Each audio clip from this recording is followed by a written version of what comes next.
U.S. President Donald Trump's trade deadline is just 3 days away. And while in Washington last week, Canada's negotiating team downplayed the likelihood of a deal by Friday.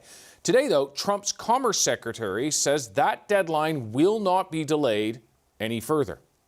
We're standing up for Canada, Canadian interests. Of course, the United States is looking out, the President's looking out for the interests of American workers. There is a landing zone that's possible, but we have to get there. While the world watches as the United States signs major trade deals with Japan and the European Union, Canadians are left staring at a deafening silence from their own government. Ottawa has failed to secure a comparable agreement with its closest ally, while others race ahead. The cold shoulder from Washington has stung Canadians deeply, and in the western provinces, it sparked something more dangerous, a sense of abandonment. Across Alberta and Saskatchewan, people are asking a chilling question. Has Ottawa stopped representing us altogether? Premier Danielle Smith of Alberta no longer hides her anger. We contribute tens of billions to Canada's economy every year, but when it comes to negotiating with the U.S., Ottawa hesitates. Japan and the EU got 15% tariffs on cars, and we're still waiting for a framework. Well, look, I mean, tariffs are their own punishment. If you're mad at the other guy, you don't punch yourself in the face. That's what I look at tariffs. Saskatchewan Premier Scott Moe was even more blunt. If one day Americans ask, who's our real partner, Alberta or Ottawa, I think the answer is already obvious. Japan and the EU both secured import tariffs on automobiles reduced to just 15%. Meanwhile, Canada, a neighbor and historic ally, remains in limbo. President Trump flatly stated, "We haven't had much luck with Canada. Maybe it's better to just impose a tariff." They're going to pay a tariff. I'm going to keep it minimal. I'm going to keep it, I'm not looking to hurt countries. I could do that too, but I'm not looking to do that. That single comment sent shockwaves through Canada's auto industry. While others were securing access, Canada was stuck defending its existence at the table. This growing dissatisfaction has poured fuel onto the fire of separatist movements. Alberta recently passed legislation to lower the threshold for triggering referendums, allowing only 177,000 signatures instead of over 600,000. Though the provincial government hasn't officially endorsed secession, groups like the Alberta Prosperity Project claim to have already gathered over 250,000 signatures.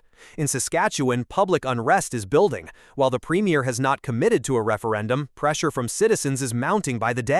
If Ottawa won't listen, one organizer said, we'll force the conversation. Will happen whether the majority want it or not. It's all right to vote. Alberta and Saskatchewan send most of their exports not to Ontario or Quebec, but to U.S. states like Montana, Idaho, and Texas. Many farmers in Saskatchewan have been blunt. I sell to Americans. I don't see Ottawa buying anything from me.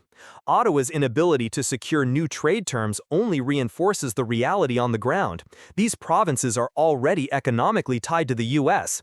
Whether Ottawa acts or not, the West is drifting, and not quietly. So Alberta historically has the highest levels of real GDP growth, highest levels of real GDP per person. Analysts now warn that without a major shift in Ottawa's posture toward trade and provincial autonomy, the separation movements could become unstoppable. When citizens believe they've been betrayed, they'll choose their own path, one expert noted. A full separation of Alberta and Saskatchewan would cost the federal government at least $20 billion annually, and that's just the start. Such a move could send ripple effects across Manitoba, British Columbia, and the Northern Territories. Canada was once hailed as a nation of unity and quiet strength, but today, its western provinces look southward, no longer east. Premiers voice frustration not behind closed doors, but in front of cameras. The public no longer whispers their doubts, they organize. What was once a federation of equal partners now feels like a federal shell centered on Ottawa. One day soon, Canadians may wake up and realize the country they knew is gone, and all that remains is a lonely capital surrounded by provinces that no longer call it home. We are looking for the best deal for Canada. We are only going to accept the best deal for Canada. That is very much informed. At a time when pressure from Washington is rising by the hour, Canada's response has been anything but rushed. Speaking at the First Minister's meeting in Huntsville, Prime Minister Mark Carney laid down a simple but resolute message. Canada will not sign just any deal. It will only accept the best deal. There's no panic, no scramble toward the August 1st deadline that President Trump imposed. Behind closed doors, Canadian ministers and senior advisors continue talks in Washington. But Carney made it clear, If the deal on the table doesn't meet Canada's long-term economic interests, there will be no signature. This is not hesitation, it's strategy. Because when the rules keep changing, and when the other side can shift the goalposts at any moment, signing quickly is not a win, it's a trap.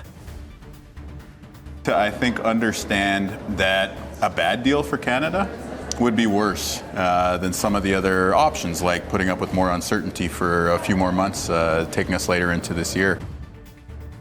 Trump's tariff threats, once seen as a power move, are starting to backfire. The promise of punitive duties, 25% on steel, up to 35% on other Canadian goods, was meant to force a concession. But instead of dividing Canada, it's uniting it. Across the country, provincial premiers are standing shoulder to shoulder. From Ontario to Alberta to Manitoba, the message is consistent. Canada will not be bullied, and it won't pay any price for predictability. Even provinces hit hardest by tariffs, those relying on auto, steel, or lumber exports, have refused to fold. They're now backing efforts to support domestic industries, invest in local production, and prepare matching tariffs if needed. As Premier Doug Ford put it, weakness won't be respected. Only strength will. Our phone is ringing off the hook from other countries who want to do more with Canada. I've had over 80 bilaterals with world leaders since I became Prime Minister.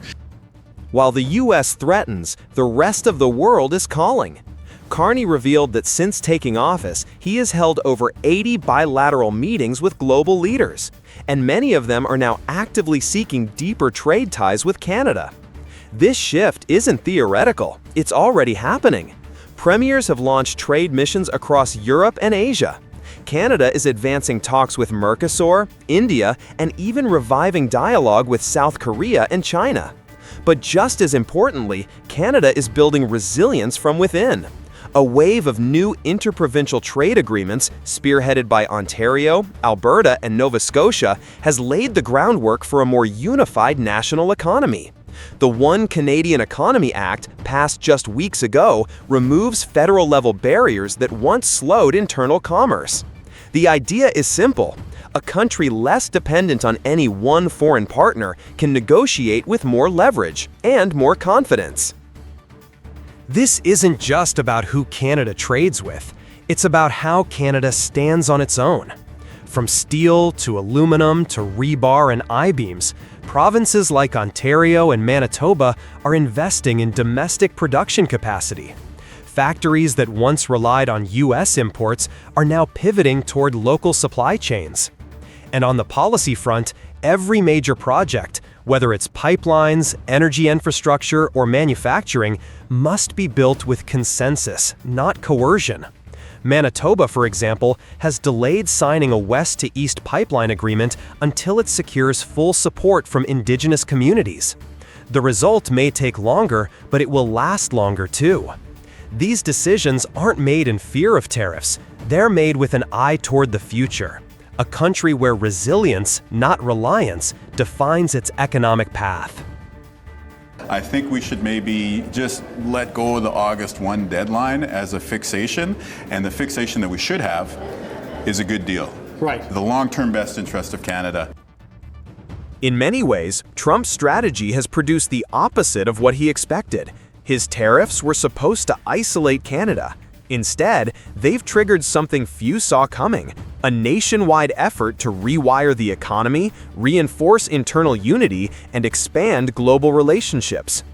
Canada is no longer waiting for a lifeline from Washington. It's building its own bridge, one that stretches from Asia to Europe, from Ottawa to Alberta, from local factories to global forums. And whether a deal with the US comes next week, next month, or not at all, one thing is clear: Canada is negotiating not from a position of weakness, but from a place of strength it's never fully tapped into until now. Yeah. So, August 1st is going to come. We haven't really had a lot of luck with Canada. We have the confines of a deal with China. But we haven't really, we don't have a deal with Canada. It's the middle of summer, but the temperature between the United States and Canada has never been colder. Just days ago, President Trump signaled something few expected to hear. the US may no longer be interested in reaching a new trade agreement with Canada. Instead, he hinted that tariffs alone might do the job. The message was simple: Washington is done waiting. As he boarded Air Force One for a trip to Scotland, Trump's decision marked a turning point.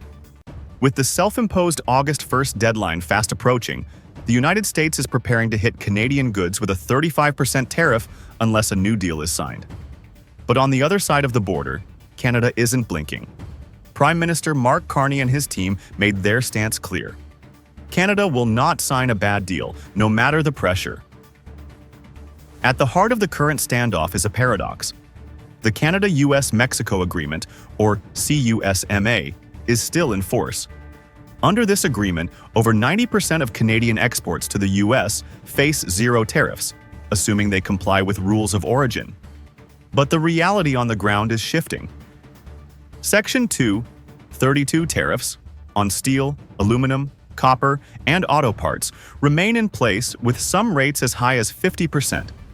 And now, with the threat of an across-the-board 35% tariff, Canada faces a second layer of economic pressure that exists outside the CUSMA framework.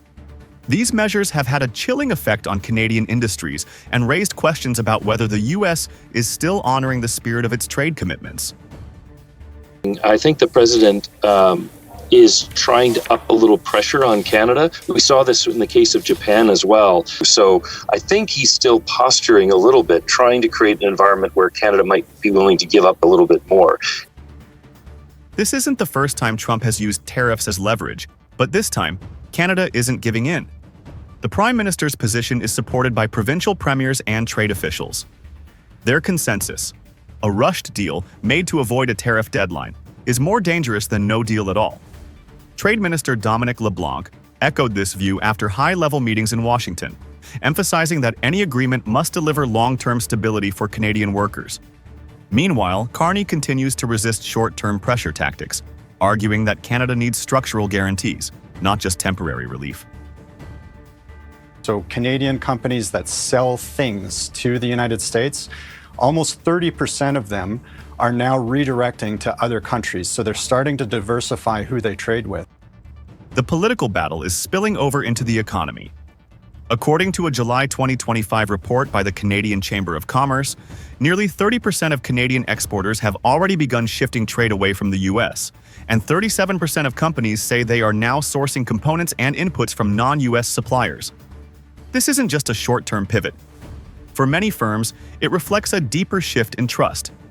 After decades of economic integration, Canadian businesses are hedging their bets, diversifying markets, reducing reliance on American buyers, and building more resilient supply chains. And that may eventually cost the US too, because when Canada rewires its trade model, America loses not just a customer, but a partner. So why isn't Canada racing to sign something before August 1st? The answer lies beyond the headlines. In 2026, CUSMA faces a mandatory joint review, an opportunity to revise, restructure, or even renegotiate the entire agreement. For Carney, that review is the real battleground. And to enter it from a position of strength, Canada cannot afford to settle now. Sources close to Ottawa suggest the government is preparing a broader economic security framework for future negotiations, one that ties defense cooperation, Arctic sovereignty, and clean energy into the trade equation. In that context, a quick fix with Trump could weaken Canada's position in a much larger game. The August 1st deadline is looming, but no agreement is in sight. The United States is preparing to raise tariffs. Canada is preparing to absorb the blow. What we're witnessing isn't just a tough phase in a long relationship. It may be the beginning of a fundamental shift. Trump is demanding results now. Carney is planning for what comes next. And the space between those two strategies? That's where the future of North American trade is being rewritten.